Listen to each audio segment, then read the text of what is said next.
বৌরানী, কথা ভাবো মেজাজ একেবারে খাপ্পা। নন্দ কি বলতে গিয়েছিল, এক চর মেরে বসেছেন। এ আর নতুন কথা কি? নন্দর ভাগ্য ভালো, বকশিস পাবে। না গো না, ক্যামেরা বাবু চলে যাচ্ছেন তাই।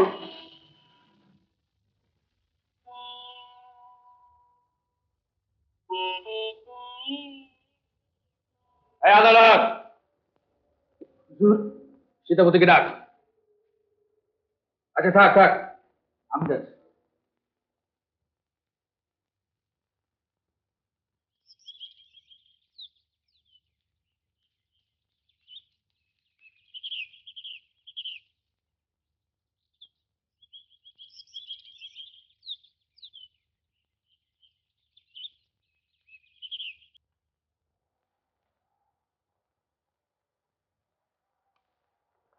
তোমার যাওয়ার কারণটা তো বললে না। শরীরটা কিছুদিন থেকে ভালো যাচ্ছে না, তাই ভাবছিলাম। শরীর খারাপ লাগছে, ডাক্তার দেখাও, ভালো খাওয়া দাওয়া করো, আর তেমন প্রয়োজন বোধ করো সন্ধ্যাবেলা আমার সঙ্গে বেরোনোটা বন্ধ করে দাও। কিন্তু যাওয়া তোমার হবে না এখান থেকে। আমার বোধহয় চলে যাওয়াই ভালো কর্তাবাবু। এত বড় সাহস তোমার, আমার মুখের উপর কথা বলো? শোনো, যদি এখান থেকে চলে যাও, ওই যে ওই গেটের ওই দারোয়ানকে দিয়ে আমি তোমার সমস্ত জিনিসপত্র খুলিয়ে দেখবো আমার এখান থেকে কোনো জিনিসপত্র চুরি করে নিয়ে যাচ্ছ কিনা। আর যদি সে লজ্জার হাত থেকে বাঁচতে চাও, তাহলে তুমি শুদ্ধ তোমার মালপত্র যেমন আছে তেমন থাকবে।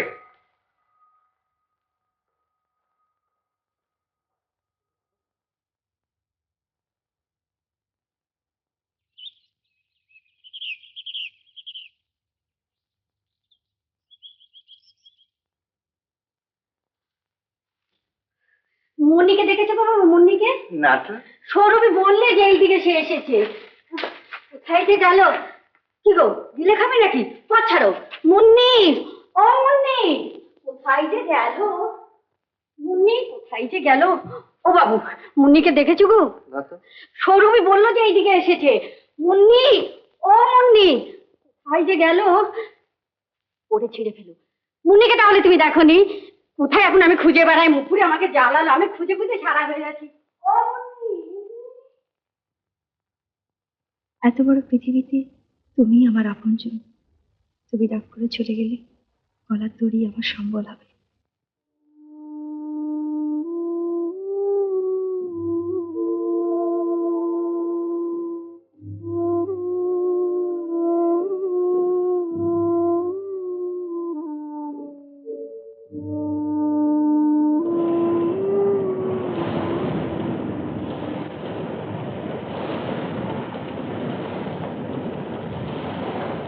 আমি তোমাকে খুব কষ্ট দিচ্ছি না সীতাদা? এই পরিস্থিতিতে খুব বিব্রত বোধ করছি।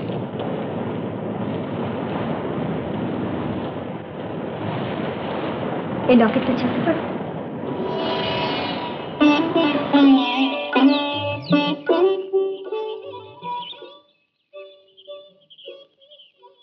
সেদিন আমার আঙুলে আংটিটা পরিয়ে দিয়েছিলে, তার বদলে আমি তো কিছু দিতে পারিনি। খুব সুন্দর হয়েছে। এর ভেতরে তোমার একটা ছবি বাঁধিয়ে রাখবো। ছবি কি হবে? পারে দুষ্মন্ত রাজার মতো যদি কখনো ভুলে যাও আমাকে। একদিন এটা তো পড়াতে বিব্রত বোধ করনি? আমার দেওয়া আংটিটা খুলে রেখেছো নিশ্চয়? তুলে রেখেছি। কেন? ওটা পড়ার অধিকার আর তো আমার নেই। অধিকার তো তুমি স্বেচ্ছায় ত্যাগ করেছো। আর বোধহয় আমাকে ভালোবাসো না। বাসি। তবে সব ভালোবাসার চেহারা এক নয় মৃন্ময়ী। কিরকম? তুমি দ্বিচারিণী হয়ে পড়ছো। না, তুমি আমার প্রথম ভালোবাসা।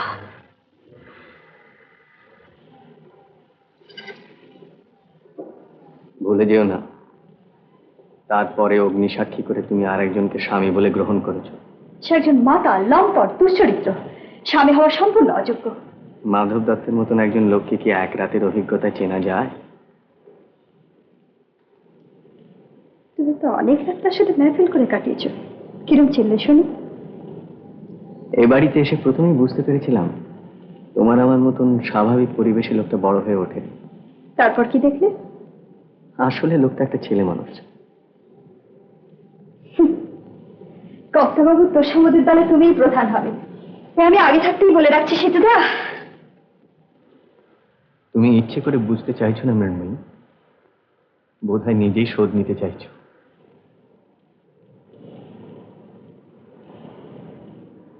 তাই যদি পারতাম এই বড় বাড়ির ঐশ্বর্য আর আভিজাত্যের অহমিকাটাকে ভেঙে চুরমার করে দিতে। তাতে কি তুমি তোমার স্বামীকে জিতে নিতে পারবে? কে বলতে পারে, ভালোবেসে যে তার পথ যখন সব দিক থেকে বন্ধ, তখন। তুমি কিন্তু স্বীকার করলে তুমি তোমার স্বামীকে ভালোবাসতে চাও।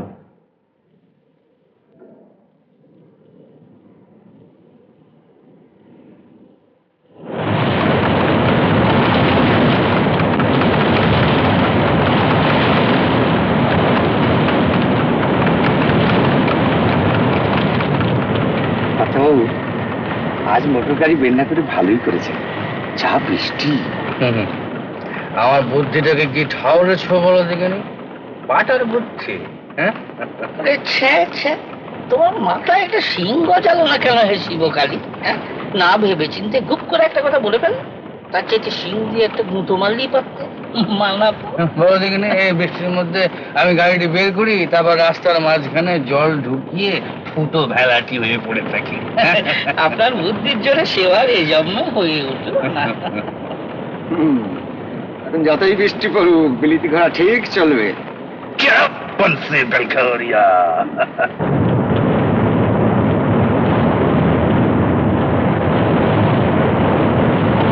হুজুর, ঘোড়া লড়ছে না হুজুর। না দৌড়ে তো চাবুক মারো। বাতাসে তো আপিত্তেশ করে বসে আছে। গাড়ি না চললে বুঝু সব মাল যে একবারে পয়মাল হয়ে যাবে। আদালত, কাশেমকে বল ঘোড়া যদি গাড়ি না টানে তাহলে স্টুপিডকে চাবুক মেরে আমি গাড়ি চালাবো।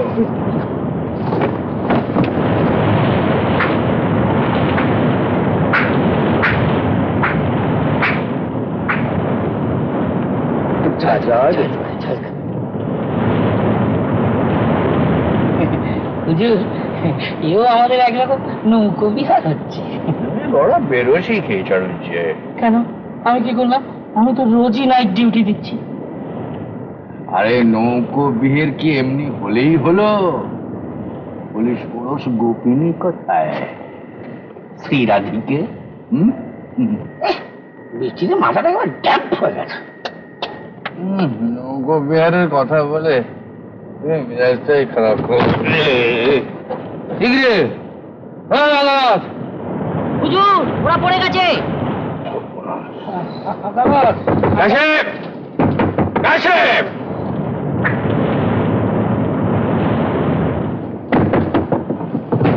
কি ভেবেছিস নাকি আমাকে মারবি? একটা ছেলে জুতিয়ে লবে গান করে দেবো। হুজুর, কুস্তাকি মাফ করে দিচ্ছি। যেখান থেকে এনেছিলি সেখানে ফিরে চল। জি জি হুজুর।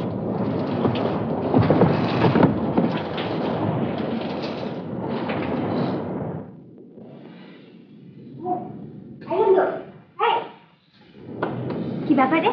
ব্যাপার আর কি, ঘোড়া হোঁচট খেয়েছে, তাই কর্তব্য ফিরে এসেছেন, জলসাগরে আসর বসিয়েছেন। আজকের রাতটা একবারে মাঠে মারা গেল রে। একেবারে।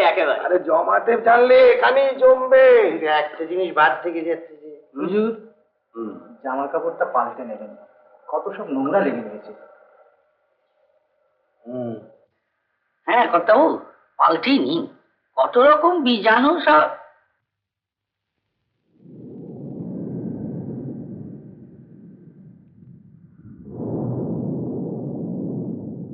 তাহলে হুজুর আপনার বিছানাটা করে রাখি। কোথায় করবি? আগে আপনার ঘরে। না না, আমি আজকে ভেতরে শোবো। তুই বরং এই বাবুদের সব শোবার ব্যবস্থা করে দে। না না, আমাদের জন্য ভাবতে হবে না, আমরা বাকি রাতটা এখন সবকে রে সবে এলাম সন্ধে হলো চবে চলো চলো কি রে এদিকে আয়। সর্বনাশ হয়েছে, কর্তাবাবু ফিরে এসেছেন। সে কি হঠাৎ? এমন তো হয় না। বৃষ্টি হয়ে রাস্তায় জল জমে গেছে, বাড়িতেও আসর ভালো লাগছে না, তাই এই ঘরে শুতে আসছেন। আদালত সমস্ত জিনিসপত্র গুছিয়ে দিয়েছে, সৌরভী সঙ্গে নিয়ে আসছে। তাহলে বাবুকে আমি পেছনে সিঁড়ি দিয়ে নিয়ে যাচ্ছি। কই গো বাবু, এসো না, শিগগির এসো, কেলেঙ্কারি করবে।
একদিন তুমি বলতে আমার অচৈতন্য দেহটা মাঝে মাঝে তোমার এই ঘরে রাত কাটাতে আসে।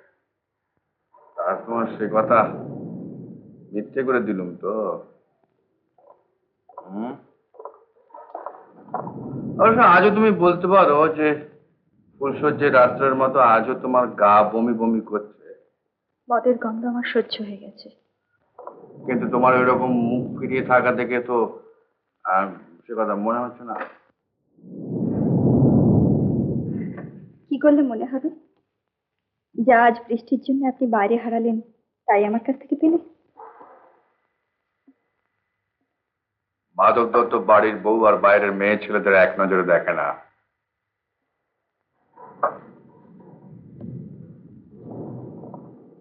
আদালত বললে কর্তাবাবু যদি দরকারে লাগে। রেখে যাও।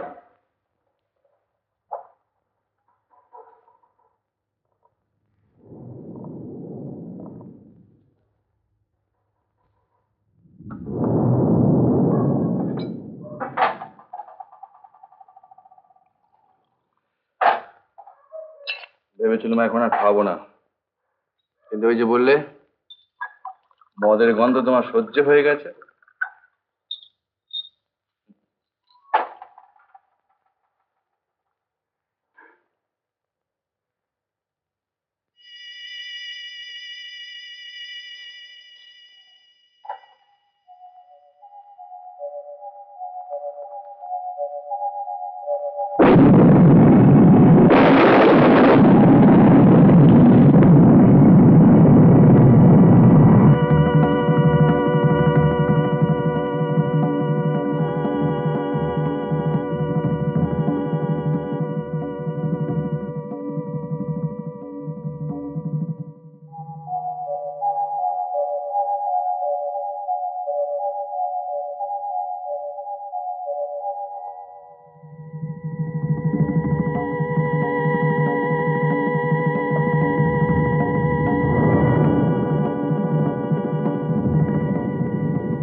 সৌরভী,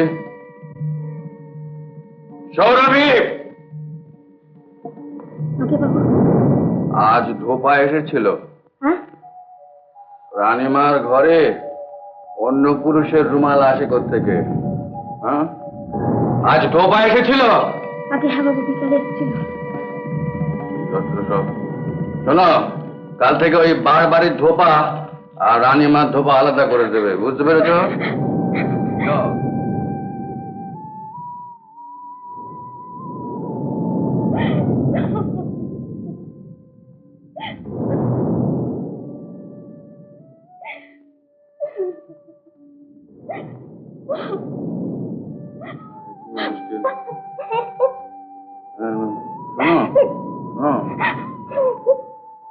কাঁদছো কেন? হ্যাঁ? তুমি কাঁদছো কেন? হ্যাঁ। দেখি দেখি মুখটা দেখি, মুখটা দেখি, মুখটা দেখি, দেখি না।